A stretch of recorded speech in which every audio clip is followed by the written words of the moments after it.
Hi hello boss ಟಿವಿಯ ಸಮಸ್ತ ವೀಕ್ಷಕರಿಗೂ ನಮಸ್ಕಾರ. ನಾನು ನಿಮ್ಮ ತೀರ್ಥಸ್ವಾಮಿ ಬಾಬು. ಕನ್ನಡ ಚಿತ್ರರಂಗದಲ್ಲಿ ತಮ್ಮ ನೃತ್ಯ ನಿರ್ದೇಶನದ ಮೂಲಕ ಎಲ್ಲರಲ್ಲೂ ಅಚ್ಚುಮೆಚ್ಚಾಗಿದ್ದಂತಹ ಧನಂಜಯ ಮಾಸ್ಟರ್ ಅವರು ಈಗ ಗೋಲ್ಡನ್ ಸ್ಟಾರ್ ಗಣೇಶ್ ಅವರಿಗೆ ಆಕ್ಷನ್ ಕಟ್ ಹೇಳ್ತಿದ್ದಾರೆ. ಪಿನಾಕ ಚಿತ್ರದ ಮೂಲಕ ನಿರ್ದೇಶನದ ಕ್ಯಾಪ್ ಅನ್ನ ತೊಟ್ಟಿದ್ದಾರೆ. ಸದ್ಯ ಈ ಒಂದು ಚಿತ್ರದ ಬಗ್ಗೆ ಮಾತನಾಡೋದಕ್ಕೆ ಸದ್ಯ ನಮ್ಮ ಜೊತೆ ಧನು ಮಾಸ್ಟರ್ ಇದ್ದಾರೆ. ಅವ್ರನ್ನೇ ಮಾತಾಡಿಸ್ತೋಣ. ಮಾಸ್ಟರ್, ಮೊದಲನೇದಾಗಿ ನಮಸ್ತೆ. ಸೊ ನಿಮ್ಮನ್ನ ನಾವೆಲ್ಲರೂ ಕೂಡ ಒಂದು ನೃತ್ಯ ನಿರ್ದೇಶಕರಾಗಿ ನೋಡಿದ್ವಿ. ಅದ್ಭುತವಾಗಿ ಡ್ಯಾನ್ಸ್ ಕೊಟ್ಟಿದ್ದೀರಾ, ಅದು ಕೂಡ ಗಣೇಶ್ ಸರ್ಗೂ ಕೂಡ ಕೊಟ್ಟಿದ್ದೀರಾ. ಸೊ ಇವಾಗ ನಿರ್ದೇಶಕರಾಗಿ ಅವರಿಗೆ ಆಕ್ಷನ್ ಕಟ್ ಹೇಳೋಂತ ಒಂದು ಅವಕಾಶ ಏನ್ ಹೇಳ್ತೀರಾ ಅಂತ? ಇದೊಂದು ಅದೃಷ್ಟ. ಅವಕಾಶ ಅನ್ನೋದಕ್ಕಿಂತ ಜಾಸ್ತಿ ಅದೃಷ್ಟ. ಯಾಕಂದ್ರೆ ಗಣೇಶ್ ಸರ್ ಜೊತೆಗೆ ಯಾವುದೇ ರೀತಿ ಕೆಲಸ ಮಾಡಿದ್ರು ಜನಕ್ಕೆ ಬೇಗ ತಲುಪುತ್ತೆ. ಯಾಕಂದ್ರೆ ಅವ್ರ ಆಡಿಯನ್ಸ್ಗೆ ತುಂಬಾ ಹತ್ರ ಇರ್ತಾರೆ, ಹಾಗೆ ಬೇಗ ತಲುಪುತ್ತೆ. ಬಟ್ ನಿರ್ದೇಶಕನಾಗಿ ಅವ್ರ ಜೊತೆ ಕೆಲಸ ಮಾಡೋದು ಒಂದು ಅದೃಷ್ಟ ಸಿಕ್ಕಿದೆ. ಯಾಕಂದ್ರೆ ನಾನು ಆಡಿಯನ್ಸ್ಗೆ ಬೇಗ ರೀಚ್ ಆಗ್ಬೇಕಂದ್ರೆ ಗಣೇಶ್ ಸರ್ ಅಂತ ಒಂದು ಫ್ಯಾಂಟಾಸ್ಟಿಕ್ ಆರ್ಟಿಸ್ಟ್ ಜೊತೆ ನಾನು ವರ್ಕ್ ಮಾಡಿದ್ರೆ ಅದು ಇದಾಗುತ್ತೆ. ಬಟ್ ಒಂದ್ ವಿಷಯ ಏನಂದ್ರೆ ಗಣೇಶ್ ಸರ್ ಅವರ ಪರ್ಫಾರ್ಮೆನ್ಸ್ ಏನಿದೆ ನೀವು ಈ ಸಿನಿಮಾದಲ್ಲಿ ಬೇರೆ ತರನೇ ನೋಡ್ತೀರಾ. ಸೊ ಅದೇ ಮಾಸ್ಟರ್, ಅಂದ್ರೆ ಈ ಟೈಟಲ್ ಪಿನಾಕ ಅಂದ್ರೆ ಒಂದು ಹಿಸ್ಟಾರಿಕಲ್, ಒಂದು ಈ ಪೌರಾಣಿಕದ ಒಂದು ಪಾತ್ರದಲ್ಲಿ ಬರುತ್ತೆ ಅಂತ. ಸೊ ಗಣೇಶ್ ಸರ್ ಅವರಿಗೆ ಈ ಒಂದು ಪಾತ್ರ ಎಷ್ಟು ಸ್ಪೆಷಲ್ ಆಗಿರುತ್ತೆ ಅಂತ? ಪಿನಾಕ ಅಂದ್ರೆ ನಿಮ್ಗೆ ಗೊತ್ತು, ಅದು ಒಂದು ಶಿವನ ಧನುಸ್ಸು, ಶಿವನ ಒಂದು ಆಯುಧ ಆಗಿರೋದ್ರಿಂದ ಗಣೇಶ್ ಸರ್ ಶಿವಭಕ್ತ. ಅವರು ನೀವೆಲ್ಲ ನೋಡಿದಿರ, ಅವ್ರು ಶಿವಂದು ಟ್ಯಾಟು ಎಲ್ಲ ಹಾಕೊಂಡು ಅಷ್ಟು ಇದಾಗಿದ್ದಾರೆ. ಸೊ ಈ ಪಿನಾಕ ಅನ್ನೋ ಒಂದು ಕಾನ್ಸೆಪ್ಟ್ ನಿಮ್ಗೆ ಸಿನಿಮಾದಲ್ಲಿ ಅಷ್ಟೇ ಪವರ್ಫುಲ್ ಆಗಿರುತ್ತೆ. ಇಡೀ ಸಿನಿಮಾಗೆ ಅದೊಂದು ಹಾರ್ಟ್ ಆಗಿರುತ್ತೆ. ಈಗೇನಂದ್ರೆ ಈ ಸಿನಿಮಾದಲ್ಲಿ ಏನೇ ಪಾತ್ರಗಳು ಯಾವ್ದೋ ಬೇರೆ ತರ ಬಂದ್ರು ಇದೊಂದು ತುಂಬಾ ಒಂದು ಸೆಂಟರ್ ಆಫ್ ದ ಅಟ್ರಾಕ್ಷನ್ ಆಗಿರುತ್ತೆ ಅಂತ. ಟೀಸರ್ ಕೂಡ ನೋಡಿದ್ವಿ, ಅದ್ಭುತವಾಗಿತ್ತು, ಅದ್ರಲ್ಲಿ ಯಾವ್ದು ಮಾತಿಲ್ಲ. ಸೊ ರಂಗಣ್ಣ ರಘು ಸರ್, ಸಾಧಕ ಸರ್ ನಿಮ್ಗೆ ರೇಗಿಸ್ತಾ ಇದ್ರು. ಸೊ ನೀವು ಇಷ್ಟು ಅದ್ಭುತವಾಗಿ ತೆಗೆದು ಇಲ್ಲೇ ಇರ್ರಿ, ಮತ್ತೆ ಬೇರೆ ಕಡೆ ಹೋಗ್ಬೇಡಿ ಬೇರೆಯವ್ರ ತರ ಅಂತ.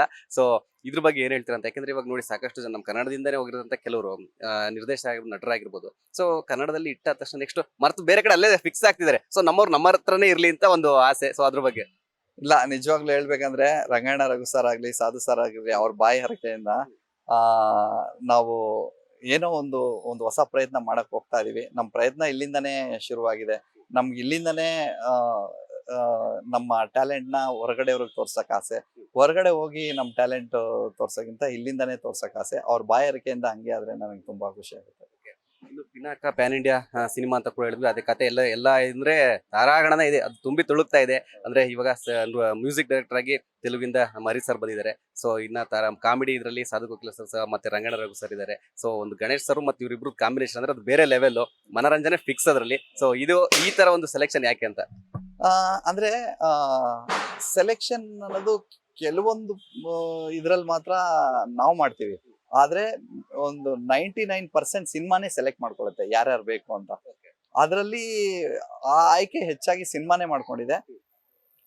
ಅದು ನನಗೆ ತುಂಬಾ ಪ್ಲಸ್ ಪಾಯಿಂಟ್ ಆಗಿದೆ. ಅದು ನನಗೆ ಇವಾಗ ಏನಂದ್ರೆ, ನಾನು ಇವಾಗ ಮಾಡಕ್ಕೆ ಹೊರಟಿರುವಂತ ಸಿನಿಮಾ, ನಾನು ಜನಕ್ಕೆ ಅದನ್ನ ರೀಚ್ ಮಾಡಿಸ್ಬೇಕು. ಜನಕ್ಕೆ ನಾನು ಅದನ್ನ ಅವ್ರು ಖುಷಿ ಪಡಿಸ್ಬೇಕಂದ್ರೆ ಇಷ್ಟೊಂದೆಲ್ಲ ತಾರಾಗಣ, ಇಷ್ಟೊಂದೆಲ್ಲ ಒಂದು ಟೆಕ್ನಿಷಿಯನ್ಸ್ ಎಲ್ಲ ಬೇಕು. ಅದಕ್ಕೆ ನಾನು ಈ ತರ ತಗೊಂಡಿದ್ದೀನಿ. ಸೊ ಇನ್ನು ಮಾಸ್ಟರ್, ಗಂಭೀರವಾದ ವಿಚಾರ, ಯಾಕೆಂದ್ರೆ ನೀವು ಸಿನಿಮಾ ಹಲವಾರು ವರ್ಷಗಳಿಂದ ಇಲ್ಲೇ ಇದ್ದೀರಾ. ಸೊ ಗೊತ್ತಿದೆ ನಿಮ್ಗೆ. ಇತ್ತೀಚೆಗೆ ಏನಂತಂದ್ರೆ ಕನ್ನಡದಲ್ಲಿ ಒಂದು ಸಿನಿಮಾಗಳು ಬಂದ್ರು ಕೂಡ, ಅದ್ಭುತವಾದ ಸಿನಿಮಾಗಳು ಬಂದ್ರು ಕೂಡ, ಕತೆ ಚೆನ್ನಾಗಿದ್ರು ಕೂಡ ಸಮಸ್ಯೆಗಳನ್ನ ಎದುರಿಸ್ತಾ ಇದೆ. ಒಂದ್ ಕಡೆ ಥಿಯೇಟರ್ ಸಮಸ್ಯೆ ಆಗಿರ್ಬೋದು, ಸಾಕಷ್ಟು ಸಮಸ್ಯೆಗಳನ್ನ ಎದುರಿಸ್ತಾ ಇದೆ. ಅದು ಹೊರಗಡೆ ಬರೋದಕ್ಕೆ ಚಾನ್ಸ್ ಆಗ್ತಿಲ್ಲ, ಅಂದ್ರೆ ಜನಗಳು ತಲುಪಕ್ಕೆ ಚಾನ್ಸ್ ಆಗ್ತಿಲ್ಲ. ನೀವು ಈ ಒಂದು ಸಿನಿಮಾನ ಈಗ ಗೋಲ್ಡನ್ ಸ್ಟಾರ್ ಗಣೇಶ್ ಅವರ ಸಿನಿಮಾ ಅಂತಂದ್ರೆ ಅದಕ್ಕೆ ಯಾವ್ದೇ ರೀತಿ ಸಮಸ್ಯೆ, ಯಾಕೆಂತಂದ್ರೆ ಹೊಸಬ್ರಿಗೆ ಆ ತರ ಸಮಸ್ಯೆ ಬರ್ತಿದೆ. ಸೊ ಈ ಎಲ್ಲ ಸಮಸ್ಯೆಗಳಿಗೆ ನೀವು ಹೊಸಬ್ರನ್ನ ಹಾಕೊಂಡು ಮಾಡ್ದಾಗಿದ್ರೆ ಯಾವ ತರ ಎದುರಿಸ್ತಾ ಇದ್ರಿ ಅಂತ? ಅಂದ್ರೆ ಹೇಳ್ಬೇಕಂದ್ರೆ ಪ್ರತಿ ಸಿನಿಮಾಗೂ ಎಲ್ಲಾರು ಹೊಸಬ್ರೆ. ಈಗ ಈ ಸಿನಿಮಾ ನನ್ಗೊಸ್ತು, ಓಕೆನಾ? ಅದೇ ತರ ಎವ್ರಿ ಟೈಮ್ ಎವ್ರಿ ಡೇ ನಾವು ಹೊಸಬರಾಗೆ ಕೆಲಸ ಮಾಡ್ತೀವಿ. ಬಟ್ ನಮ್ ಸಿನಿಮಾ ಬಗ್ಗೆ ನಾನು ಹೇಳಕ್ ಸ್ಟಾರ್ಟ್ ಮಾಡಿದಾಗ, ಬಿಗಿನಿಂಗ್ ಇಂದ ಇವಾಗವರೆಗೂ ದೇವ್ರ ದಯದಿಂದ ಯಾವುದೇ ರೀತಿ ತೊಂದರೆ ಆಗ್ಲಿ, ಸಮಸ್ಯೆಗಳಾಗ್ಲಿ ಅನುಭವಿಸಿಲ್ಲ. ಮುಂದೇನು ಅನುಭವಿಸಲ್ಲ ಅಂತ ಅನ್ಕೊಂಡಿದೀನಿ. ಎಲ್ಲ ದೇವ್ರ ಮೇಲೆ ಬಿಟ್ಟಿದ್ದು. ದೇವ್ರನ್ನ ನಾನು ಬೇಡ್ಕೊಂತ ಇದೀನಿ, ಯಾವುದೇ ತೊಂದರೆ ಇಲ್ದಿರ ಈ ಸಿನಿಮಾ ಮುಂದೆ ಬರ್ಲಿ ಅಂತ. ಸರ್, ಈಗ ಮಾಸ್ಟರ್ ನಿರ್ದೇಶನಕ್ಕೆ ಬಂದಿದ್ದೀರಾ. ಅದರಲ್ಲೂ ಕೂಡ ಫಸ್ಟ್ ಫಿಲಮೇ ಗೋಲ್ಡನ್ ಸ್ಟಾರ್ ಜೊತೆ ಒಂದು ಐತಿಹಾಸಿಕ ಪೌರಾಣಿಕ ಈ ತರ ಒಂದು ಕತೆ ಸ್ಟೋರಿ ಇದೆ. ನೆಕ್ಸ್ಟ್ ನಿಮ್ಮ ಒಂದು ಬತ್ತಳಿಕೆಯಲ್ಲಿ ಯಾವ್ಯಾವ ತರ ಕತೆಗಳು ನಾವು ಅಂದ್ರೆ ಕನ್ನಡ ಸಿನಿ ಪ್ರೇಕ್ಷಕರು ಎಕ್ಸೆಪ್ಟ್ ಮಾಡ್ಬೋದು ಅಂತ? ಅಂದ್ರೆ ಎವ್ರಿ ಟೈಮ್ ನಾನು ಎಲ್ಲಾ ಮೂವಿಗೆ ಕೊರಿಯೋಗ್ರಫಿ ಮಾಡಕ್ಕೆಲ್ಲ ಹೋಗ್ತಾ ಇದ್ದಾಗ ನನ್ಗೂ ಒಂದ್ ಅನ್ಸುತ್ತೆ, ನಾನ್ ಈ ತರದ್ದು ಏನಾದ್ರು ಬೇರೆ ಕೊಡ್ಬೋದು, ಈ ತರದ್ದು ಏನಾದ್ರು ಬೇರೆ ಕೊಡ್ಬೋದು ಅಂತ. ಆ ತರದ್ ತುಂಬಾ ನನ್ ಮೈಂಡ್ ಅಲ್ಲಿ ಇದೆ. ಕೆಲವೊಂದು ನಾವು ಕೊರಿಯೋಗ್ರಫರ್ಗಳು ಯಾವತ್ತೂ ಜಾಸ್ತಿ ಮಾತಾಡಕ್ ಹೋಗಲ್ಲ, ಅದನ್ನ ಮಾಡಿ ತೋರಿಸ್ತಾ ಇರ್ತೀವಿ. ಇನ್ನೊಂದಷ್ಟು ಹೊಸ ಹೊಸ ಐಡಿಯಾ ಇದೆ.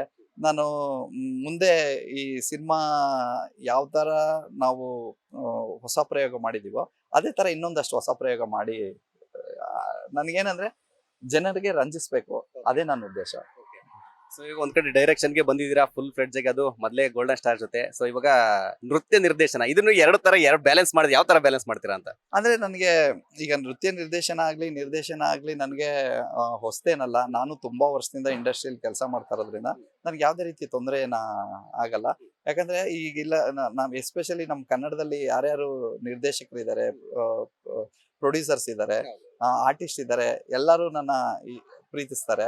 ಅವ್ರು ಅದೇ ರೀತಿ ಇವಾಗ ನಾನು ನಿರ್ದೇಶನ ಮಾಡ್ತಾ ಇದ್ರು ಕರೆದು ನನಗೆ ಸಾಂಗ್ಗಳು ಕೊಡ್ತಾ ಇದ್ದಾರೆ. ಅದೇ ರೀತಿ ನೆಕ್ಸ್ಟ್ ಮುಂದೆ ನಮ್ ಸಿನಿಮಾಗೂ ನಿರ್ದೇಶನ ಮಾಡು ಅಂತಾನು ಕೇಳ್ತಾ ಇದ್ದಾರೆ.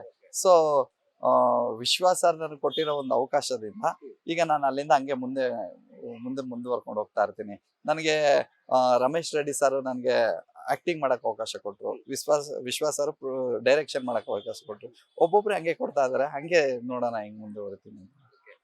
ಮೊದಲೇ ಫಿಲಮ್ ಈಗ ಗೋಲ್ಡನ್ ಸ್ಟಾರ್ ಜೊತೆ ಮಾಡಿದಿರಾ. ಸೊ ಒಂದು ಕ್ಯೂರಿಯಾಸಿಟಿ, ನಮ್ಗಂತೂ ಕ್ಯೂರಿಯಾಸಿಟಿ ಇದೆ, ನೆಕ್ಸ್ಟ್ ಯಾವ ಸ್ಟಾರ್ ಜೊತೆ ಮಾಡ್ಬೋದು ಅಂತ ಪ್ಲಾನ್ ಇದೆ ಅಂತ? ಪ್ಲಾನ್ ಅಂತೂ ಇನ್ನೂವರೆಗೂ ಏನೂ ಆಗಿಲ್ಲ. ಮಾತುಕತೆ ಎಲ್ಲ ನಡೀತಾ ಇದೆ. ನೋಡೋಣ, ಪ್ಲಾನ್ ಅದು ನಮ್ಮೆಲ್ಲರಿಗಿಂತ ಇಲ್ಲ. ಆತರ ಇನ್ನು ಹೇಳ್ಬೇಕಂದ್ರೆ ಇನ್ನು ನಾನು ಈ ಸಿನಿಮಾನೇ ಕಂಪ್ಲೀಟ್ ಮಾಡಿ ಆಡಿಯನ್ಸ್ಗೆ ತೆರೆಗೆ ತಗೊಂಬಂದ್ ಕೊಡೋದಕ್ಕೆ ಅದೊಂದು ಅಷ್ಟು ವರ್ಕ್ ಇದೆ ತುಂಬಾ. ಅಂದ್ರೆ ಈ ಸಿನಿಮಾದಲ್ಲಿ ಶೂಟಿಂಗ್ ವರ್ಕ್ ಅಲ್ದಿರೆ ಶೂಟಿಂಗ್ ಆದ್ಮೇಲೆ ಒಂದು ವರ್ಷ ವರ್ಕ್ನು ಜಾಸ್ತಿ ಇದೆ. ಅದ್ ಮುಗಿಸಿದ್ಮೇಲೆನೆ ನಾನು ಪ್ಲಾನ್ ಮಾಡ್ತೇನೆ. ಫೈನಲಿ ಪಿನಾಕ ಇನ್ನು ತೆರೆಗೆ ಬರೋದಕ್ಕೆ ಸಿದ್ಧವಾಗಿದೆ. ಏನ್ ಹೇಳ್ತೀರಾ ನಮ್ಮ ಕನ್ನಡ ಪ್ರೇಕ್ಷಕರಿಗೆ? ದಯವಿಟ್ಟು ಸಿನಿಮಾ ಥಿಯೇಟರ್ಗೆ ಬಂದು ನೋಡಿ. ಯಾಕಂದ್ರೆ ನನ್ನ ಸಿನಿಮಾ ನೀವು ಟಿವಿಲಿ ಕೂತ್ಕೊಂಡು ನೋಡೋದ್ರೆ ಅಷ್ಟೊಂದು ಎಕ್ಸ್ಪೀರಿಯನ್ಸ್ ಆಗಲ್ಲ. ನೀವು ಥಿಯೇಟರ್ಗೆ ಬಂದು ನೋಡಿದ್ರೆ ನಿಮ್ಗೆ ಎಕ್ಸ್ಪೀರಿಯನ್ಸ್ ಬೇರೆ ತರ ಆಗುತ್ತೆ. ನಮ್ಮನ್ನು ಪ್ರೋತ್ಸಾಹ ಮಾಡಿ ಅಂತ ನಾನು ಕೇಳ್ಕೊಂತೀನಿ. Thank you. ಮಾಸ್ಟರ್, ಇಷ್ಟೊತ್ತು ನಮ್ಮ ವಾಸ್ ಟಿವಿ ಜೊತೆ ಸಾಕಷ್ಟು ವಿಚಾರಗಳು ಹಂಚ್ಕೊಂಡ್ರಿ. ನಿಮ್ಗೂ ಅಷ್ಟೇ, ನಿಮ್ಮ ಪಿನಾಕ ಚಿತ್ರತಂಡಕ್ಕೂ ಅಷ್ಟೇ ಆಲ್ ದ ಬೆಸ್ಟ್. ಕನ್ನಡ ಇಂಡಸ್ಟ್ರಿಯಲ್ಲಿ ಒಂದು ಲ್ಯಾಂಡ್ ಮಾರ್ಕ್ ಆಗೋ ತರ ಈ ಸಿನಿಮಾ ಆಗಲಿ ಅಂತ ಹೇಳ್ತೀವಿ. All the best sir. Thank you. So ನೋಡಿದ್ರಲ್ಲ, ಇದಿಷ್ಟು ಮಾಸ್ಟರ್ ಧನಂಜಯ ಅವರ ಮಾತು. ಕ್ಯಾಮರಾ ಪರ್ಸನ್ ಲಿಖಿತ್ ಜೊತೆ Teertha Swamy Babu, Boss TV Bengaluru. Latest ಹಾಗೂ ಇಂಟ್ರೆಸ್ಟಿಂಗ್ ಸುದ್ದಿಗಳಿಗಾಗಿ ಬಾಸ್ ಟಿವಿ ಕನ್ನಡ ಚಾನೆಲ್ನ ಸಬ್ಸ್ಕ್ರೈಬ್ ಮಾಡಿ. ಹಾಗೆಯೇ ಬೆಲ್ ಐಕಾನ್ ಪ್ರೆಸ್ ಮಾಡಿ. ಇದರ ಜೊತೆಗೆ ಫೇಸ್ಬುಕ್, ಇನ್ಸ್ಟಾಗ್ರಾಮ್, ಎಕ್ಸ್ ನಲ್ಲೂ ಮಿಸ್ ಮಾಡದೆ ಫಾಲೋ ಮಾಡಿ.